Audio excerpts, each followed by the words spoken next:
Tapi orang yang menghina yang bakal berurusan sama gue. Ya rasain resiko. Itu anak gak pernah hidup susah. Lu mau suruh ngapain? Mau suruh nyapu? Mana bisa dia?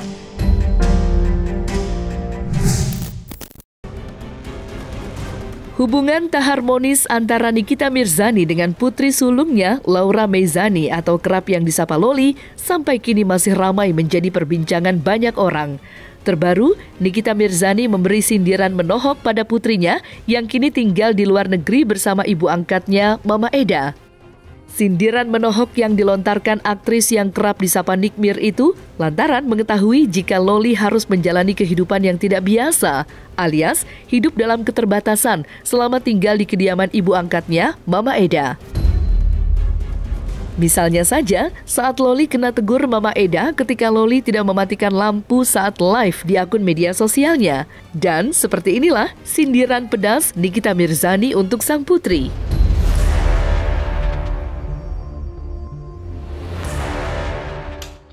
Mami, dimatiin. Aku lagi nge-live, Mami. Buka pintu, tidak boleh. Saya terlalu mahal. Buka pintu. Air listrik Loli tinggal sini mahal sekali saya bayar. Demi Tuhan, demi Tuhan. Buka pintu dia terang. Tidak boleh lagi dengan dalam bintang. Ini bukan lampu. Dimarahin. Dimarahin guys, karena di sini listriknya mahal kalau nyalain lampu. Tiba-tiba gua baca komen tuh anak dimarahin gara-gara lampu apa segala macem, makannya cuman roti doang. Ya udah resiko. Mau minta uang sama gua, nggak mungkin gua kasih duit, nggak mungkin. Makanya jangan berhayal menampung anak orang kaya. Si Loli itu bukan anak orang susah. Nggak pernah nyapu, nggak pernah ngepel, nggak pernah nyuci piring. Dari kecil udah dikasih pembantu. Gimana? Sekolah jauh-jauh di UK aja gue taruh di boarding school, di Taunton School, boarding school. Ya rasain resiko. Resiko lah. Mau terkenal kan, ya itu resiko. Nampung anak orang kaya, anak artis yang nggak pernah hidup susah, ya begitu. Mau gimana? Kecuali itu anak hidupnya susah, itu anak nggak pernah hidup susah. Lu mau suruh ngapain? Mau suruh nyapu? Mana bisa dia? Makanya di sekolahinnya di asrama, di boarding school. Yang apa-apa udah dibersihin, udah dicuciin, makan tinggal makan, sekolah tinggal sekolah, cuci baju kotor udah dicuciin. Terus sekarang mau apa? Mau mengeluh masalah lampu, bayar mahal semenjak anak itu tinggal di situ. Ya resiko lu yang nampung. Jangan marahin tuh anak. Punya visa UK, kesini ambil gi anak lu Loli. Ambil, kata siapa? Kita juga nggak mau nampung anak lu lama-lama. Habisin duit. Nikitanya ada nggak bayar, tapi Nikitanya kalau ngomongnya bayar. Tapi kalau disuruh tanggapin nggak tahu, pertama nggak bisa komen, kedua karena emang tidak mengenal secara pribadi. Kan nanti suatu saat juga nanti dia akan merasakan bagaimana pahit susahnya menjadi seorang ibu, apalagi single parent yang membiayai hidup sendiri kan.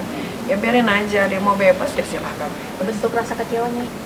Kalau kalian wawancara saya 1 atau setengah bulan yang lalu, mungkin masih ada rasa kecewa. Kalau sekarang udah 6, saya sudah mengikhlaskan dia. Tapi kalau suatu saat dia balik ke Kaniki, maksudnya minta maaf ke mamanya gitu Kak, apa yang akan kamu lakukan Kak?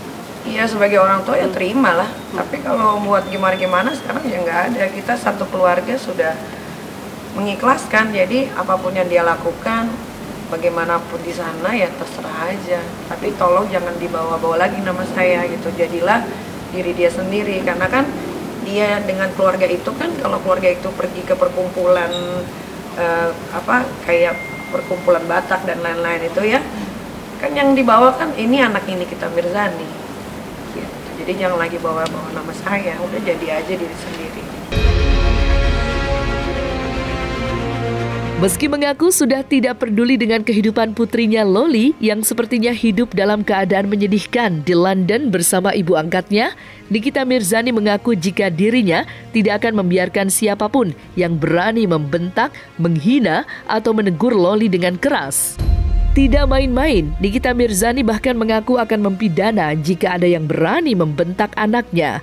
Ancaman Nikita seperti menabuh genderang perang pada Mama Eda, mengingat sebelumnya keduanya pernah terlibat gesekan yang cukup panas. Dari asrama, lu yang jemput, lu yang seperti ibu peri memberikan tempat sampai disanjung netizen seluruh Indonesia, dibilang terima kasih sudah memberikan tempat. Yang apa-apa udah dibersihin, udah dicuciin, makan tinggal makan, sekolah tinggal sekolah, cuci baju kotor udah dicuciin. Terus sekarang mau apa? Mau mengeluh masalah lampu, bayar mahal semenjak anak itu tinggal di situ. Ya resiko lu yang nampung. Jangan marahin tuh anak sampai gua ya. Biar bagaimanapun anak itu sudah kurang ajar ke saya, ya. Tidak ada yang boleh maki dia, yang boleh maki itu anak. Ada cuman saya, ibunya. Cuman saya, ibunya. Makanya bayarin tuh tempat tinggalnya, bayarin tuh sekolahnya, lanjutin tuh bisnis school visanya. Supaya jangan dimalu-maluin lo. Makanya lo kan yang suka pansos. Artis kok nggak kaya-kaya banget. Sombong kaya-kaya. Lu kan kayanya dari apa? Dari pansos kan? Bukan dari kerja lu. Sekarang lu udah nggak punya tawaran job lagi. Nah, makanya udah nggak punya suami lagi yang bisa ngidupin lo. Makanya lu harus pansos. Katanya udah ikhlas tuh anak, nasibnya gimana ya kalau dimaki orang, ikhlasin aja. Dan memang iya, tapi jangan sampai kedengeran di kuping gue. Jangan sampai kedengeran di kuping gue. Anak itu tetap gue ikhlasin, tapi orang yang menghina yang bakal berurusan sama gue. Kalian lupa gue penjarain orang tuh, masih ada tuh di Bu itu, namanya Indra Tarigan. Kenapa? Gara-gara kenapa? Cari tahu, kan punya kuota kan. Jadi saya tuh sekarang bukan sedih tapi saya kasihan gitu kan, kayak ini anak butuh pertolongan secepatnya, tapi kalau bukan dari dirinya sendiri siapa yang mau bantu, ya kan? Sekalinya ketemu orang baru, orang barunya mensupport kehaluannya juga. Mungkin gue tidak menjadi ibu single mother yang sempurna gitu, tapi gue selalu pengen anak-anak gue itu ya gue didik dengan sebaik mungkin gitu. Belum meredanya hubungan Nikita Mirzani dan Loli mendapat tanggapan dari Edwin yang tidak lain kakak laki-laki Nikita Mirzani. Edwin mengaku prihatin melihat hubungan tak harmonis antara Nikita dan putrinya. Menurutnya, sebagai seorang yang dituakan, ia sudah memberi nasihat baik pada Nikita maupun Loli. Bagi Edwin sendiri, retaknya hubungan Nikita dengan Loli tidak lepas dengan adanya campur tangan orang ketiga yang terus mengipas-ngipasi bara di balik perseteruan yang terjadi antara ibu dan anak itu. Lantas, apa harapan Edwin melihat permasalahan Nikita dan putrinya yang berkepanjangan? Mudah-mudahan apapun hasilnya nanti itu adalah yang terbaik. Mudah-mudahan. Terbaik itu apakah ideal? Kita nggak bisa kejar ideal. Tapi kita bisa kejar mudah-mudahan ini yang terbaik. Dari keluarga, gue sebagai omnya Laura dan sebagai kakaknya Niki nggak ingin masalah ini berlarut-larut. Ingin kalau bisa semuanya happy, gimana caranya nih. Jadi kalau dibilang bahasa kerennya win-win solutionnya apa nih? Karena itu hasil terbaik gitu. Apakah akan ideal? Nah, sehatin orang lagi marah itu kan susah, susah ditelan gitu. Jadi ya tipikal ABG lah. Om tuh nggak ngerti, om tuh nggak ngerti aku tuh nggak gitu, aku tuh nggak gini. Iya tuh. Makanya om waktu itu bilang, makanya om bilang manusia itu nggak 100% benar, pun nggak 100% salah. Ada poin benar dari kamu, betul, ada poin benarnya. Ada poin salah dari ibu kamu, betul, ada poin salah. Tapi kan apa namanya, nggak melulu harus salah, nggak melulu harus benar. Jadi cobalah gitu. Ketika lagi marah ini, tahan dulu, pikir baik-baik. Karena orang marah itu omongannya pasti ngawur nanti. Nah, menurut saya, ya, namanya orang tua sama anak kan pasti ada lah ya perselisihan ya. Bahkan yang sayangkan adalah ini malah makin membesar karena ada yang bikin jadi besar gitu. Ada orang yang membuat masalah ini harusnya bisa padam sebetulnya. Harusnya nggak kemana-mana ya, namanya ibu sama anak berselisih ya udah pasti lah. Tapi ada orang dewasa satu lagi yang dekat sama si anak ini, kan orang dewasa ya, harusnya dia lebih matang untuk nggak jadi apa ya kalau dibilang kompor, nggak malah manasin situasi, tapi justru harusnya ngedinginin. Karena kalau dibilang manusia itu pasti salah, pasti benar, ya nggak bisa 100%.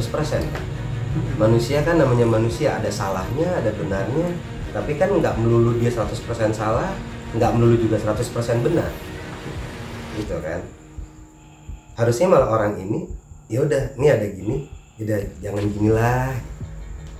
Ngeluh nih misalnya si anak, wah gini, kan nama dia malah dijadiin senjata. Kalau kita sama-sama tahu, anaknya ini kan, Laura ini ponakan gue kan memang lagi beranjak ABG ya, beranjak dewasa juga lah. Sekarang udah 16 tahun, baru ulang tahun kemarin. Udah 16 tahun, ya memang lagi di masanya itu meledak-ledak gitu. Pokoknya segala yang gak sesuai sama pikiran saya, itu musuh saya. Perkara mau bener mau salah, pokoknya musuh saya dulu.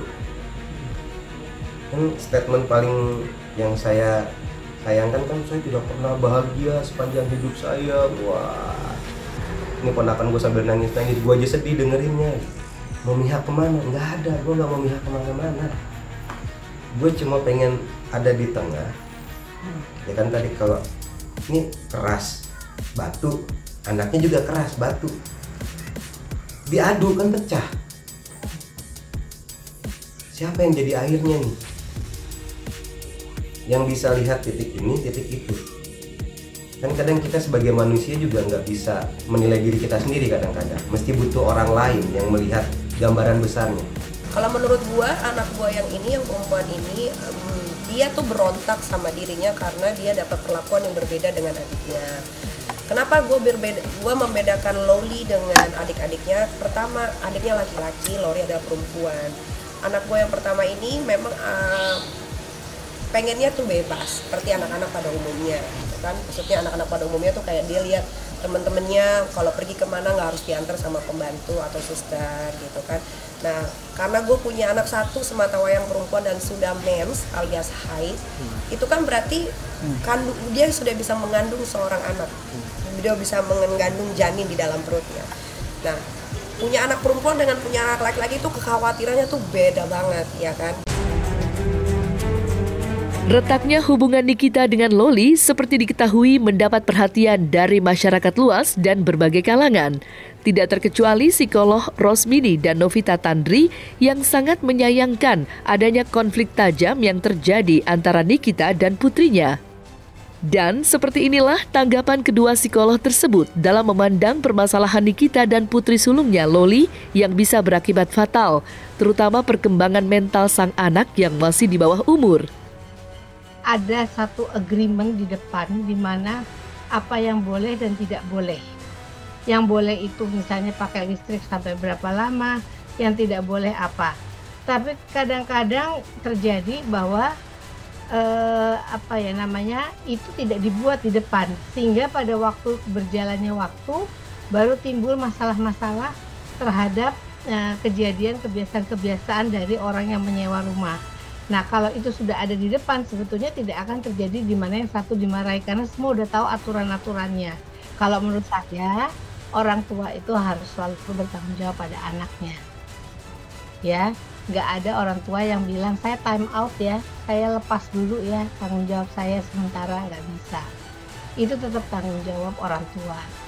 Nah, mungkin menyebutkan bahwa sudah tidak mau tahu lagi, tidak mau memberikan apa-apa lagi, itu mungkin karena emosi sesaat pada saat itu. Tapi pertanyaan saya, mungkinkah ini bisa kemudian diperbaiki karena tanggung jawab orang tua? Seandainya gini ya, sebagai ibu ya, kita mengetahui anak kita mengalami sesuatu di sana yang jaraknya jauh dari kita, tidak bisa makan karena nggak punya uang. tidak bisa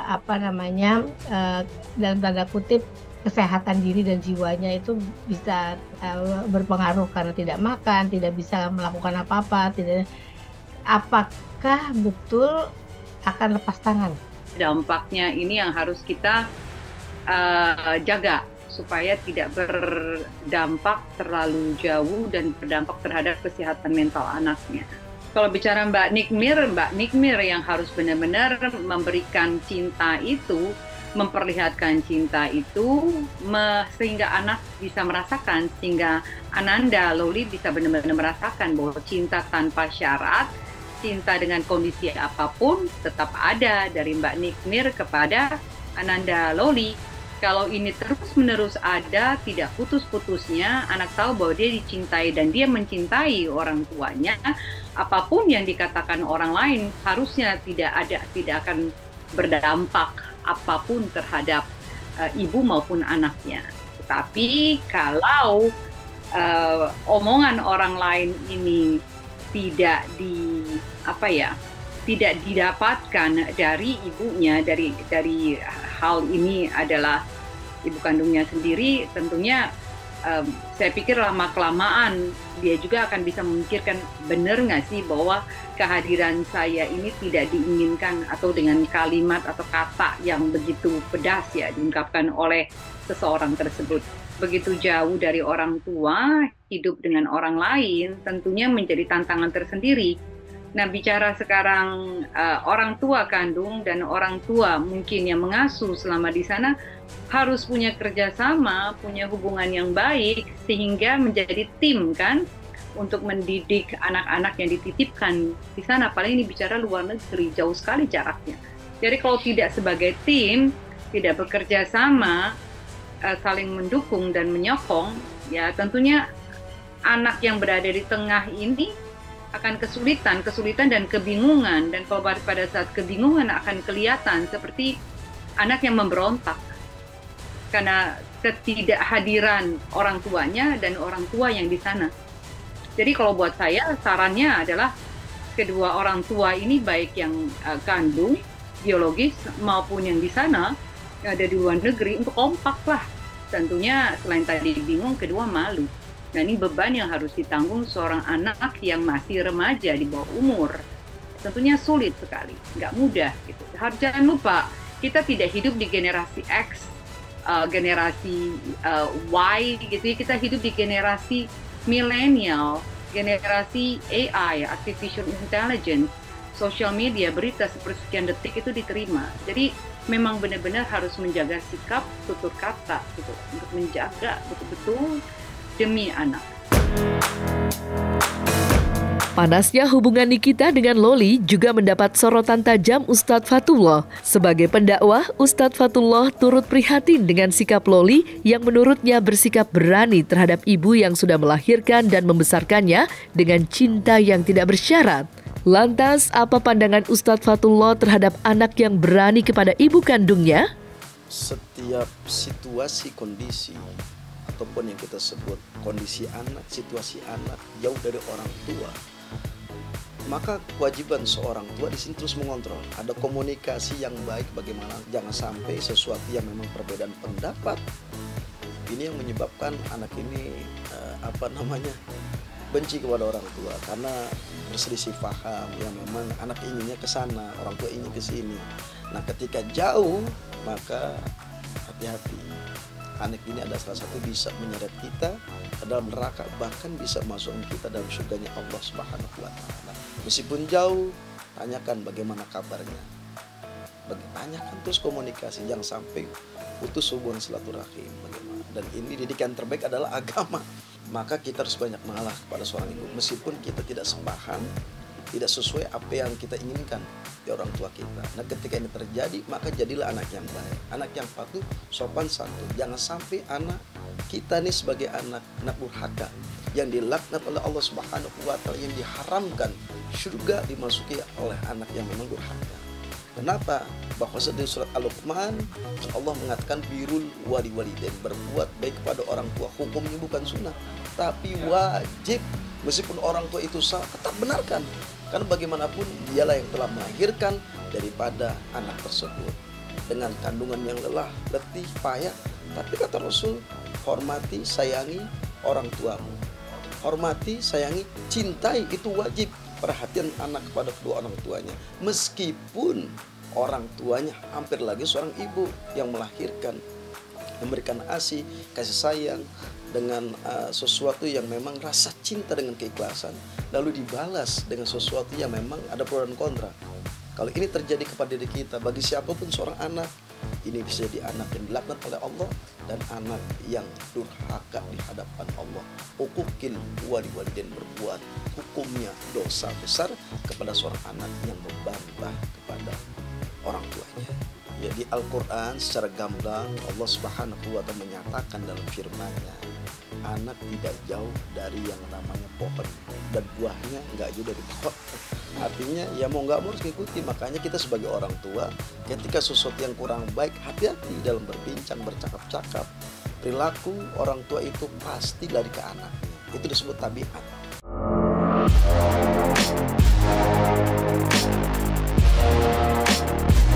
Nah, selesai sudah Cumi Lovers. Saksikan terus Cumi Camp In-Depth, kabar lengkap, mendalam, dan akurat dari narasumber terpercaya.